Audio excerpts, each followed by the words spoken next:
Hello guys, subscribe பண்ணாதவங்க subscribe பண்ணிக்கோங்க. பக்கத்தில் இருக்க பெல் ஐக்கான் கிளிக் பண்ணிக்கோங்க.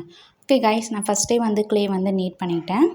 0.7 அளவு தான் நீட் பண்ணியிருக்கேன். இப்போ இந்த மூடியில் அந்த எட்ஜஸில் நல்லா வந்து ஆயில் அப்ளை பண்ணிக்கோங்க. ஸோ லைட்டாக ப்ரெஸ் பண்ணி எடுத்திங்கன்னா இந்த மாதிரி உங்களுக்கு ரவுண்ட் ஷேப் வந்து கிடச்சிரும். இந்த மாதிரி 2 எடுக்கணும். நான் ஜஸ்ட் வந்து 1 மட்டும் உங்களுக்கு காட்டுறேன்.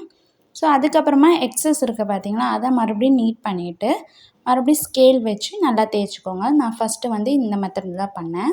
ஸோ வீடியோ ரொம்ப லாங்காக இருக்கிறதுக்காக நான் ஸ்கிப் பண்ணிட்டேன். ஸோ இந்த மாதிரி லைட்டாக நீங்கள் தேய்ச்சோன்னே அந்த ஸ்லாப் வந்து கரெக்டாக ஆகிடும்.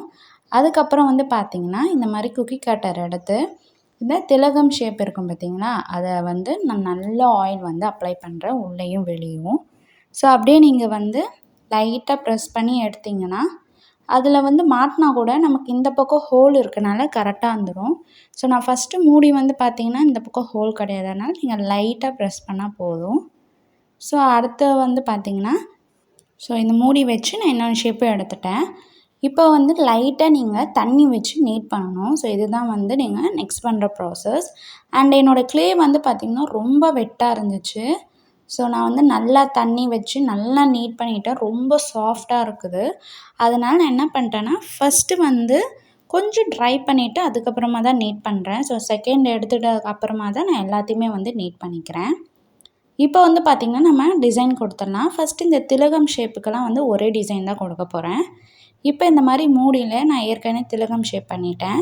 ஸோ அதை இந்த மாதிரி லைட்டாக ப்ரெஸ் கொடுத்துக்கோங்க. கொடுத்ததுக்கப்புறம் கரெக்டாக இருந்துச்சுன்னா நல்லா கொஞ்சம் டீப் ப்ரெஸ் வந்து கொடுத்துக்கோங்க. ஸோ இந்த மாதிரி டிசைன் வந்து இருக்கணும். நம்ம பெயிண்ட் பண்ணுறப்போ ரொம்ப அழகாக இருக்கும். நான் பண்ணுற டிசைன் தான் கொடுக்கணும் இல்லை, உங்களுக்கு எப்படி தோணுதோ நீங்கள் அந்த மாதிரி கொடுத்துக்கலாம். எனக்கு இந்த மாதிரி இருந்துச்சு, அதனால் நான் இதை கொடுத்துட்டேன். இப்போ வந்து பார்த்திங்கன்னா யூபின் வந்து அட்டாச் பண்ணிடல, கொஞ்சம் வெட்டாக இருக்குது. லைட்டாக கொஞ்சம் நேரம் வந்து அது ட்ரை ஆகட்டும். இப்போ வந்து பார்த்திங்கன்னா 2 ரவுண்ட் ஷேப்புமே ஒரே மாதிரி இருக்கா பார்த்துக்கோங்க. ஸோ லைட்டாக வந்து ஷேப் மாறிடுச்சுன்னா தண்ணி வச்சு அட்ஜஸ்ட் பண்ணிக்கோங்க. இப்போ நான் நீட் பண்ணுறத வந்து நான் ஓரமாக எடுத்து வச்சுக்கிறேன். ஏன்னா அதை வந்து நம்ம கடைசியாக தான் பண்ண போகிறோம். ஸோ ட்ரை ஆகக்கூடாதனால நான் லைட்டாக தண்ணி வச்சு நீட் பண்ணிக்கிறேன். இப்போ நைஃப் வச்சு சென்டரை வந்து மார்க் பண்ணுறேன். கொஞ்சம் கோணையாக இருந்தனால லைட்டாக அதை பக்கம் தள்ளி நான் கட் பண்ணிக்கிறேன். இப்போ கட் பண்ணதுக்கப்புறம் நீங்கள் என்ன பண்ணணுன்னா அப்படியே நீங்கள் வச்சுருக்கக்கூடாது. லைட்டாக தண்ணி வச்சு அந்த எட்ஜஸ்லாம் நீங்கள் வந்து ஸ்மூத்தன் பண்ணி விடணும். இல்லைனா அது ஷார்ப்பாக இருக்கும். நம்ம போடுறப்ப குத்தும். இப்போ தெரியாது, நம்ம போடுறப்ப தான் அது தெரியும்.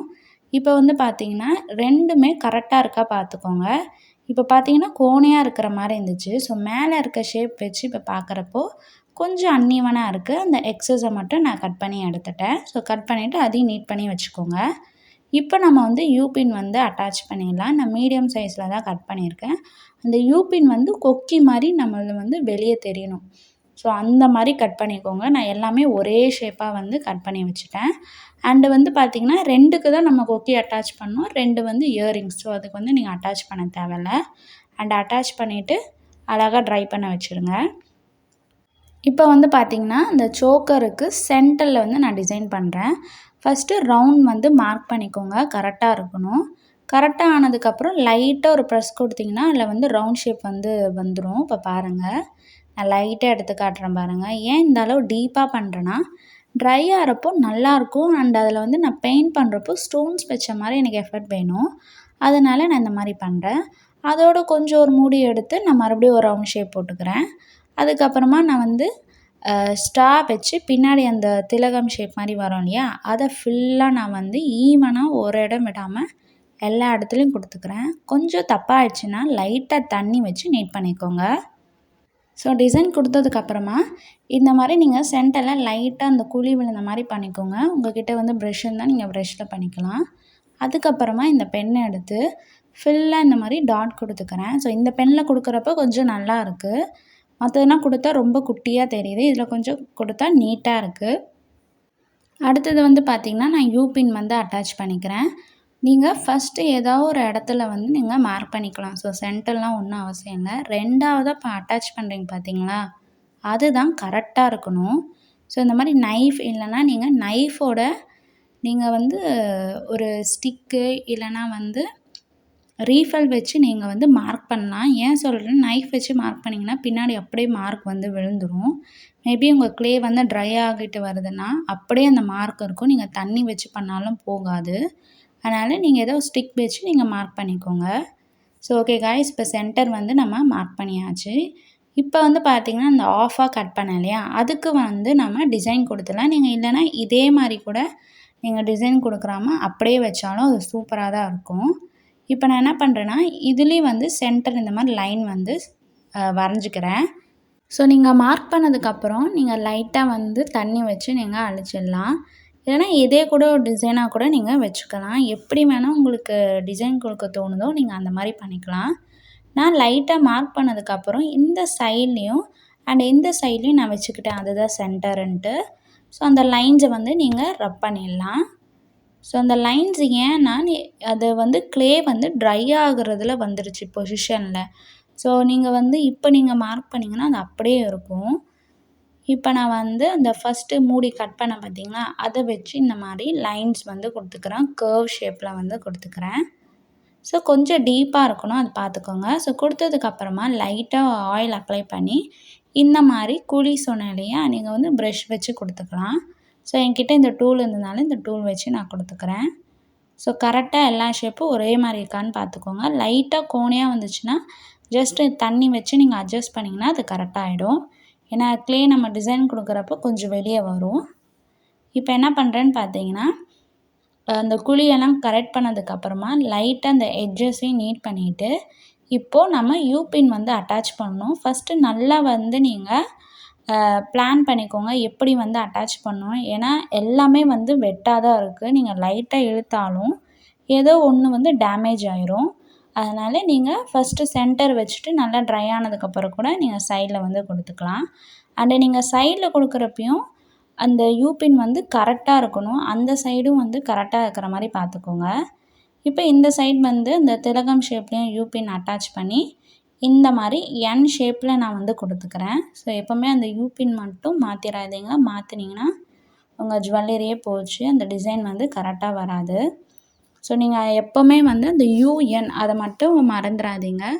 அந்த யூ ஷேப் இன்னொன்று நீங்கள் அட்டாச் பண்ணிட்டீங்கன்னா இன்னொன்று என் ஷேப்பில் இருக்கணும், அந்த மாதிரி பார்த்துக்கோங்க. அண்டு வந்து நிக்ரோம் ஒயர் வந்து ரொம்ப பெருசாக கட் பண்ணிடாதீங்க, மீடியம் சைஸ்லேயே வந்து கட் பண்ணுங்கள். அதாவது க்ளேக்கு உள்ளே போயிட்டு நமக்கு எவ்வளோ வெளியே வேணுமோ அந்த சைஸ் அளவு நீங்கள் கட் பண்ணால் போதும். ஸோ இதே மாதிரி இந்த சைடும் பண்ணிடுங்க காய்ஸ். அண்டு திலகம் ஷேப் மேலே வந்து இந்த மாதிரி யூபின் அட்டாச் பண்ண மறந்துட்டேன். அதனால் நீங்கள் ஃபஸ்ட்டே வந்து அட்டாச் பண்ணிக்கோங்க. இந்த மாதிரி ட்ரை ஆகிறப்ப அட்டாச் பண்ணிங்கன்னா கொஞ்சம் பிரேக் ஆகும், இல்லை டிசைன் வந்து உடஞ்சாலும் உடஞ்சிரும் பேக் பண்ணுறப்போ, அதை பார்த்து பண்ணிக்கோங்க. ஓகே காய்ஸ், இப்போ நல்லா பேக் பண்ணிட்டேன். இப்போ வந்து பார்த்திங்கன்னா நம்ம இதுக்கு ஃபுல்லாகவே வந்து பிளாக் கலர் தான் தரப்போகிறோம். நான் வந்து எதுலேயுமே வந்து வாட்டர் வந்து ஆட் பண்ணல, அப்படியே ஜஸ்ட் எடுத்து நான் அப்ளை பண்ணிட்டேன். அண்ட் ப்ரெஷ் அதுக்கு முன்னாடி கொஞ்சம் தண்ணியில் வந்து டிப் பண்ணிக்கோங்க. அப்போ தான் நம்ம பெயிண்ட் பண்ணுறப்ப கரெக்டாக இருக்கும். இல்லைனா ப்ரெஷ் வந்து வெட்டாக இல்லாமல் ட்ரையாக இருந்தால் பெயிண்ட் வந்து உங்களுக்கு சரியாக வராது. ஸோ நல்லா அந்த டிசைன்குள்ளெல்லாம் நல்லா நீட் பண்ணி விட்டிங்கன்னா இம்ப்ரெஷன் வந்து நமக்கு அழகாக கிடைக்கும். பெயிண்ட் பண்ணுறப்பையும் நமக்கு வந்து அழகாக எடுத்து கொடுக்கும். நல்லா நீங்கள் வந்து நீட்டாக வந்து பெயிண்ட் பண்ணிக்கோங்க. அண்ட் இதுக்கு முன்னாடியே வந்து பார்த்திங்கன்னா நான் ரெட் அண்ட் ப்ளூ வந்து மிக்ஸ் பண்ணி ஒரு வந்து வயலட் கலர் வந்து நான் எடுத்துகிட்டு வந்திருக்கேன். ஏற்கனவே நான் இயரிங்ஸ் வந்து போட்டிருக்கேன், அது வேணால் கீழே வந்து டிஸ்கிரிப்ஷன் கொடுத்துறேன், செக் பண்ணிக்கோங்க எப்படி அந்த கலரை வந்து செய்கிறதுன்ட்டு. ஸோ சென்டரில் இந்த மாதிரி நான் நீட்டாக வந்து அடிச்சுக்கிறேன். ஸோ பார்த்திங்கன்னா இயரிங்ஸ்க்கு ஃபுல்லாக அடிச்சிட்டேன். அண்டு வந்து செட்டுக்கு இந்த சைட் வந்து நான் முடிச்சுட்டேன். உங்களுக்கு அதை அப்படியே வீடியோலையும் காட்டுறேன். அண்டு திலகம் ஷேப் இருக்குது பார்த்திங்களா, அதில் ஃபுல்லாக வந்து இந்த கலர் வந்து ஃபுல்லாக வந்து அடிச்சிடுறேன். ஸோ இந்த கலர் எனக்கு ரொம்ப பிடிக்கும். ஒரு மாதிரி பிங்க் அண்டு வயலட் கலந்த மாதிரி இருக்கும். ஸோ அதை ஃபுல்லாக நீங்கள் வந்து ஃபில் பண்ணிக்கோங்க. அண்டு சைடில் வந்து கொடுத்தோம் இல்லையா, அந்த கட் கொடுத்தோம் இல்லையா, அங்கேயும் நான் வந்து இந்த மாதிரி அந்த கலரை வந்து ஃபுல்லாக அடிச்சுக்கிறேன். ஸோ சைடில் எல்லா இடத்துலையும் வந்து இந்த கலர் வந்து இருக்கணும். ஸோ இதோட லுக் வந்து பார்த்திங்கன்னா ரெண்டுமே வந்து பிளாக் அண்ட் அந்த வயலட் கலர் வந்து டார்க்காக தான் இருக்கும். ஜஸ்ட் அந்த சில்வர் கலர் மட்டும்தான் வந்து பார்த்திங்கன்னா பிரைட்னஸ் கொடுக்கும். எனக்கு வந்து இந்த மாதிரி ஒரு லுக் பண்ணணும் ரொம்ப ஆசை, அதனால் இதை ட்ரை பண்ணியிருக்கேன். நீங்கள் வந்து ஒரு பார்ட்டி வேர் இல்லைன்னா வெஸ்டர்ன் வேர் அந்த மாதிரி போட்டிங்கன்னா நல்லாயிருக்கும். சாரீ குர்தாஸ்லாம் போட்டிங்கன்னா நல்லாயிருக்கும். ஸோ கொஞ்சம் நல்லா சட்டிலாக இருக்கனால இது அழகாக எடுத்து கொடுக்கும். இல்லைன்னா நீங்கள் வந்து குர்தீஸ் கிராண்டாக கல் வச்ச மாதிரி இருந்தால் கூட நீங்கள் அதுக்கும் போடலாம். மோஸ்ட்லி வந்து இந்த வெஸ்டர்ன் வேர்லாம் போட்டிங்கன்னா இதுக்கு நல்லாயிருக்கும். மோஸ்ட்லி எல்லாத்துக்கும் கல் வச்சது பிடிக்காது. எனக்கும் வந்து ஸ்டோன்ஸ் வச்சது பிடிக்காது. ஏன்னா அது விழுந்துருச்சுன்னா அது போயிடும். அது பதிலா நீங்கள் இந்த மாதிரி வந்து பெயிண்ட் பண்ணி நீங்கள் போட்டிங்கன்னா ஈஸியாகவும் இருக்கும் அது. அண்ட் இதுலேயும் வந்து கல் வச்சா கூட நம்ம கடையில் வாங்குற மாதிரி தான் விழுறதுக்கு சான்சஸ் நிறையா இருக்குது. அதனால் நீங்கள் மோஸ்ட்லி பெயிண்ட் பண்ணதே நீங்கள் வச்சிங்கன்னா அதே நல்லாயிருக்கும். ஸோ நான் ஃபுல்லாக அந்த சென்டர்லேயும் வந்து இந்த மாதிரி சில்வர் கலர் வந்து கொடுத்துக்கிறேன். அண்ட் அந்த நடுவில் குழி மாதிரி கொடுத்தோம் இல்லையா, அதுலேயும் சில்வர் கலர் கொடுத்துருக்கேன். அண்டு பிளாக், ஒரு சில்வர், பிளாக், மறுபடியும் சில்வர் அண்ட் அந்த வயலட் கலர். ஓகே காய்ஸ், இப்போ அந்த திலகம் ஷேப்பில் வந்து சைடில் ஃபுல்லாக நான் வந்து சில்வர் கலர் வந்து கொடுக்குறேன். ஸோ நம்ம எல்லா டிசைன்லேயும் வந்து அந்த சைடில் ஃபுல்லாக நான் வந்து சில்வர் கலர் தான் கொடுக்குறேன். அண்டு சென்டரில் வந்து பார்த்திங்கன்னா நான் பிளாக் கொடுத்துருந்தேன். அதுக்கப்புறம் சரியில்லைனால நான் அந்த வயலட் கலரே வந்து கொடுத்துட்டேன். கொஞ்சம் டல்லாக இருந்த மாதிரி இருந்து இப்போ கொஞ்சம் பார்த்திங்கன்னா கொஞ்சம் ப்ரைட்டாக இருக்கும். ஸோ நான் எல்லாத்துலேயும் வந்து இந்த கலரை வந்து மோஸ்ட்லி வந்து அப்ளை பண்ணிடுறேன். இது வந்து பார்த்திங்கன்னா ட்ரை ஆகிடுச்சு. ஸோ இந்த பக்கம் வந்து லெஃப்ட் சைடு வந்து ட்ரை ஆகிடுச்சு. ரைட் சைடு தான் நான் வீடியோ காட்டினேன். இப்போ பார்த்திங்கன்னா அது ட்ரை ஆனதுக்கப்புறம் மறுபடியும் ஒரு கோட்டிங் வந்து கொடுத்துக்கிறேன். ஃபஸ்ட்டு நல்லா ட்ரை ஆனதுக்கப்புறம் நீங்கள் வந்து கலர்ஸ் வந்து கொடுங்க. இப்போ சைடில் ஃபுல்லாக இதே மாதிரி சில்வர் ஃபுல்லாக கொடுத்துட்றேன். நல்லா நீட் ஃபினிஷிங் கொடுங்க. அப்போ தான் கொஞ்சம் வந்து அட்ராக்டிவாக இருக்கும். ஓகே காய்ஸ், பெயிண்ட் நல்லா ட்ரை ஆனதுக்கப்புறம் இப்போ நான் வந்து வார்னிஷ் வந்து கொடுக்குறேன். நான் வந்து இது புது பிராண்ட் வந்து யூஸ் பண்ணுறேன். கேமலினில் இருக்க ஆயில் பிக்சர் தான் நான் யூஸ் பண்ணுற வார்னிஷ். ஸோ நான் ஃபஸ்ட்டு என்ன பண்ணேன்னா, நம்ம எப்பயும் போலவே வந்து நான் ப்ரெஷ் எடுத்து அதை அடிக்க ஆரம்பிச்சிட்டேன். பட் பார்த்திங்கன்னா அந்த பெயிண்ட் வந்து நம்ம அடித்த பெயிண்ட் வந்து அப்படியே வருது. அந்த பிளாக் எல்லாம் வந்துருச்சு. ஸோ அதுக்கப்புறமா நான் கொஞ்சம் நல்லா ட்ரை ஆனதுக்கப்புறம் வந்து பார்த்திங்கன்னா பெயிண்ட் வந்து வரவே இல்லை. ஸோ பார்த்தாலே உங்களுக்கு தெரியும். நான் அந்த ப்ரெஷ் ஃபுல்லாக நான் டிப் பண்ணிட்டேன். இப்போ வந்து பார்த்திங்கன்னா நான் வேறு ஒரு இதுலேயும் வந்து ட்ரை பண்ணேன். ஸோ அந்த கோல்டன் கலர்லேயும் ட்ரை பண்ணேன். அப்போ வரல. ஸோ அதுக்கப்புறமா நான் என்ன பண்ணிட்டேன், லைட் டச் மட்டும் பண்ணி நான் வந்து ஃபுல்லாக வார்னிஷ் வந்து அடித்தேன். ஸோ கொஞ்சம் பார்த்திங்கன்னா அந்த சைடில் ஃபுல்லாக அந்த பெயிண்ட் போயிடுச்சு. நான் மறுபடியும் பெயிண்ட் பண்ணிவிட்டு மறுபடியும் தான் நான் வார்னிஷ் வந்து அடித்தேன். அதனால் நீங்கள் வார்னிஷ் அடிச்சுட்டு அது மேலே பெயிண்ட் பண்ணலாம். பட் ரொம்ப கோட்டிங் கொடுக்காதீங்க. லைட்டாக வந்து டச் மட்டும் பண்ணிக்கலாம். நீங்கள் யூஸ் பண்ணுற மாதிரி இருந்தால் நீங்கள் அது பண்ணிக்கோங்க. தேங்க்யூ.